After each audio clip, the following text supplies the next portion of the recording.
Hey guys, welcome back to this channel. In this video, I'll be showing you guys how you can let ChatGPT roast your Instagram feed. That's what I meant. So go and download the ChatGPT app. Then you are going to select the plus button here. Select the images tab and select like a screenshot of your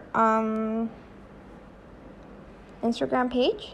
Select add and you're going to type in, "Can you roast my Instagram page?"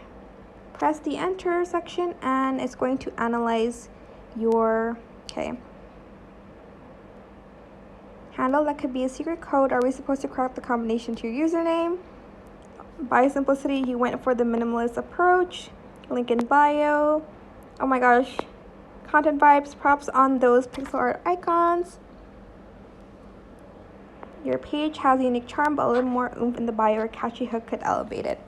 I'm not going to read all of it, but that is it. I hope it was helpful for you guys. Don't forget to like, comment, share, and also subscribe to this channel if you haven't done that already.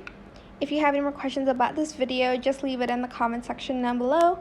I will try my best to answer them all for you guys. And if you found this video helpful, please click the thanks button as well. That is it. Thank you so much for watching. Bye.